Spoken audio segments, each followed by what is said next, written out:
The gatekeeper to human progress is sleep quality. If your sleep quality is diminished, this will negatively impact your ability to build and retain muscle mass, to drop body fat, to learn, and to generally have a good and well functioning life. So, the conversation that we're about to have here is the most, if not one of the most important conversations that we could be having, and that is how to instantly improve your sleep quality.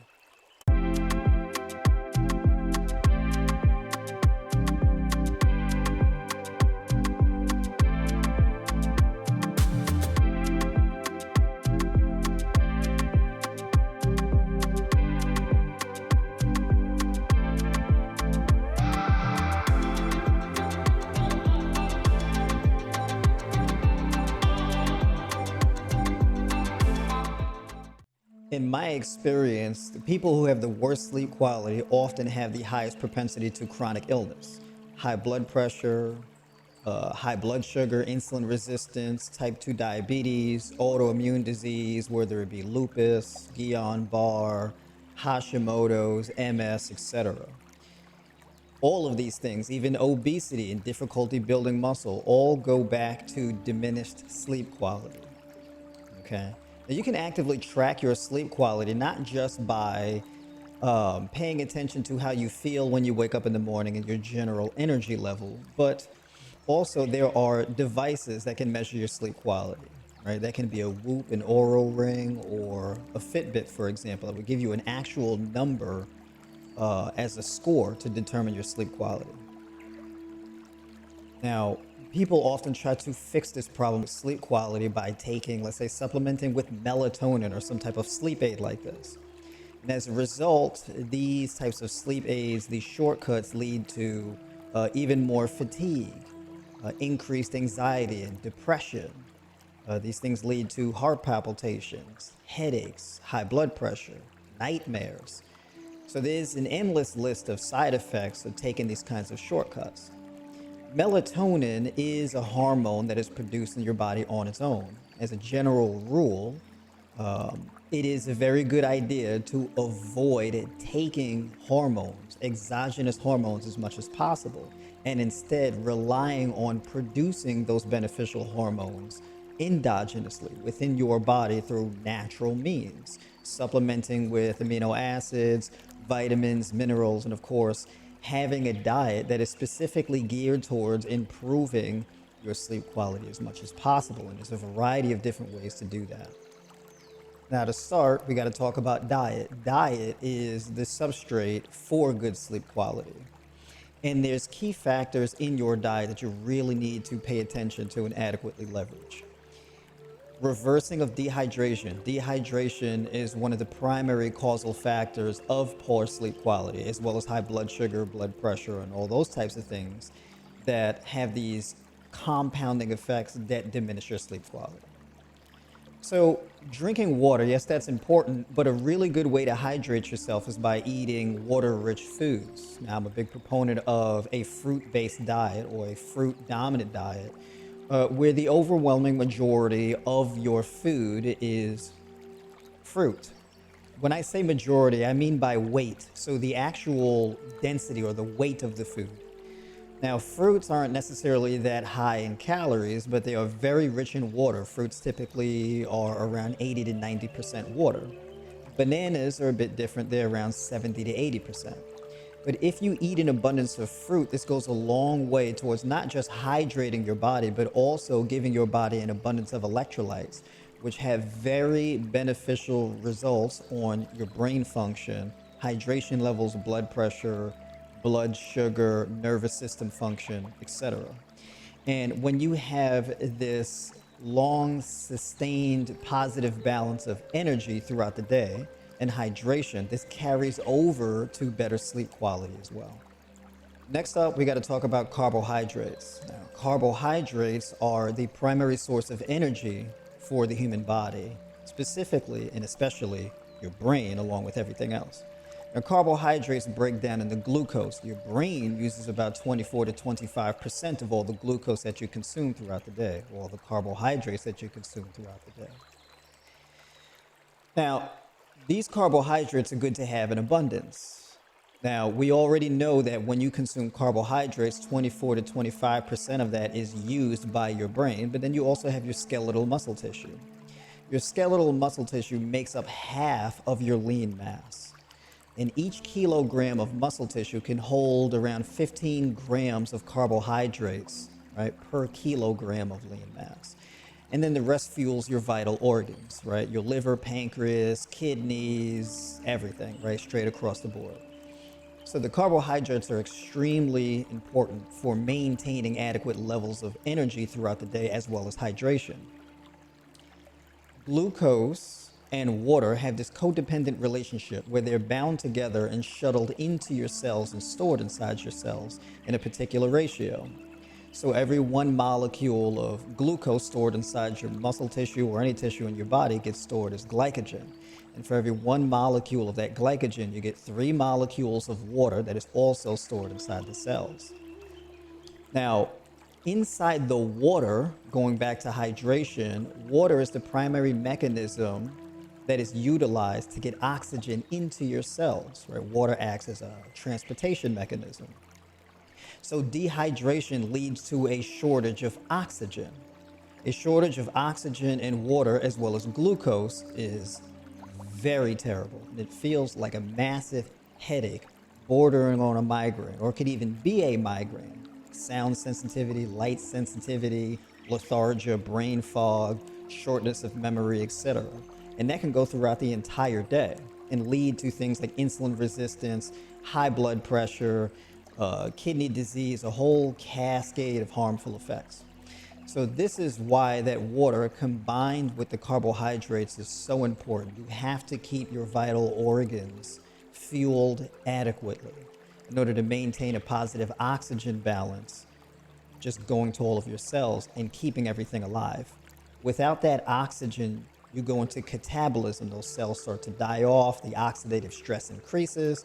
This can activate autoimmune disease. This can activate all types of harmful issues in your body, and it also can contribute to things like cancer, cysts, endometriosis, fibroids, etc., right? Because of the ramping up of oxidative stress, which only increases inflammation. And you carry that throughout the day, and then when it's time to go to sleep, you go to sleep with all that terribleness. That's why it's so important. Now, going into foods, you have very beneficial foods like watermelon and grapes and tangerines, grapefruit, pineapples, kiwis, cherries, a variety of different types of berries, right? You've got soursop if you can get it, bananas. All of these things are loaded with a really good balance of water, carbohydrates, electrolytes, vitamins, minerals, amino acids, etc., to really keep everything in your metabolism in an optimal function. With cooked foods, and I advocate for mostly a high raw or even a fully raw diet, but there are some cooked foods that are also very beneficial. Some of the top ones would be things like sweet potato, or legumes like lentils, or black beans, or chickpeas.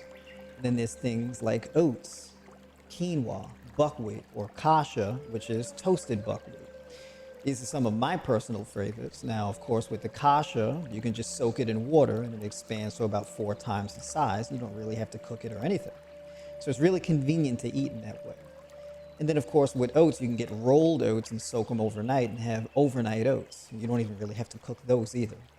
But these are some staple foods for me in particular that I use to maintain that adequate carbohydrate balance. Out of the 3 macros, the final one we have to talk about here in particular is fat, right? It's particularly relevant to this issue of sleep quality. Now, fat is very important for sleep quality, but you don't need as much of it. So, for example, in your diet, you can have anywhere from 10 to 20% of your macros coming from dietary fat. But not all fats are created equal. So, for example, the ideal sources of fats that you would consume would be polyunsaturated and monounsaturated fats, right? Most of the fats, particularly for me, as far as food choice, are going to be polyunsaturated fats, right? These are going to come from things like avocado, hemp seeds, cashews, almonds, chia seeds, flax seeds, pumpkin seed kernels, sunflower seed kernels, these types of things, right? Now, these are very good for improving blood pressure, improving blood sugar. These are often good quality omega-6 and omega-3 essential fatty acids, which are really important for maintaining an adequate level of HDL, which is high density lipids. The type of cholesterol is really important for synthesizing the membrane of new cells, right? As well as protecting your brain health, all of your vital organs, and maintaining adequate hormonal levels like testosterone, estrogen, and progesterone balance and things of this nature, right? So fat's really important for hormonal balance mainly, right? And maintaining your actual brain structure and vital organ structure. But then there's saturated fat. Saturated fat has been scientifically proven to be one of the primary drivers of type 2 diabetes, insulin resistance, high blood pressure, atherosclerosis, right? Kidney disease, all these different types of things. So saturated fat is typically found in dairy, eggs, meat products, especially very high in seafood, shellfish, pork, and that kind of thing. So for me, I advocate for more, again, of a high raw or fully raw diet to really avoid and reverse these different types of chronic illnesses that are largely driven by an excess of these things in our diet. Saturated fat isn't inherently bad, you just don't really need a lot of it. So for example, coconut. I'm a big fan of coconut. Coconut has a pretty decent amount of saturated fat in it, but it's a very, very good source of antioxidants. It's a good source of water, and it's a good source of vitamin E and all types of other things. And it hasn't really shown to contribute to or cause any type of chronic illness or inflammation, right? So there's a bit of nuance there. If you're struggling with your sleep quality, more than likely you have some type of deficiency somewhere, right, in your daily lifestyle. You can have a deficiency in vitamin D. You can have a deficiency in magnesium. You can have a deficiency in copper in your diet. You can have a deficiency in iron, right? You can have a deficiency in water, right? That dehydration. You can have a variety of different deficiencies, and so you may want to supplement with things as a result. Some of the top supplements would be vitamin D3 taken in the morning, and you can even pair that with like a B complex that is high in vitamin B1, which is thiamine. And that's really good for anxiety, depression, overall brain chemistry, and nervous system function. B vitamins are extremely important for good sleep quality or just good health in general, right? So a B complex and vitamin D3 are pretty high up on the list of things that you could supplement for or with to improve these issues. Then we have things like magnesium. Magnesium is a cofactor in every single enzymatic process in your body. It's essential and you need a lot of it, right? A minimum of 420 milligrams per day, right? But you can get way more than that. Magnesium is a very common deficiency that we have, right? People who eat a lot of animal products, processed foods, and things like that often don't get enough magnesium and actually lose a lot of magnesium because of other imbalances in their diet. A lot of processed sugar depletes magnesium because magnesium acts as a currency in order to be able to use that glucose for energy, right? You can even drive yourself into a deeper magnesium deficiency by supplementing with high dosages of vitamin D. Now, supplementing with high dosages of vitamin D3 is a very good idea, around 5,000 IUs or so per day. But if you're going to do that, you should definitely supplement with magnesium if you're having these headache and sleep quality issues, anxiety, depression, etc. What I'm a very big fan of is pairing magnesium with zinc, specifically like a chelated form of zinc, like zinc picolinate, right? And you can pair that with something called magnesium glycinate. Magnesium glycinate is paired with an amino acid called glycine, which is really good for brain chemistry and liver health and improves insulin sensitivity. And it increases the absorption of the magnesium when it's chelated with that magnesium. And then you have your zinc picolinate, and those things work together to improve the absorption of that zinc, right? So Taking that magnesium glycinate, for example, with the zinc picolinate, let's say an hour before bed, can be a complete game changer for improving your sleep quality, even drastically, and really eliminating these massive swings of anxiety and depression and giving you much better brain chemistry. Now, as far as the dosage is concerned, generally speaking, for that magnesium glycinate, a good dosage is 3 grams. And then the zinc picolinate, like a good 15 to 30 milligrams together. Both of those together and drinking about 12 to 16 ounces of it before bed, along with all the dietary suggestions that I just made, can really do wonders for your sleep quality, and you can feel some pretty immediate results and improvements in your sleep quality with doing this. Hit the link in the description box below to book a call with me. We got 60 minutes where we can talk about your difficulties and challenges as well as talk about solutions. We can take a deep dive into first steps, second, and even third steps, nutrition, training, lifestyle changes, etc. Ladies and gentlemen, it's important to note that anything that isn't growing is dying. So we got to learn how to live or die trying.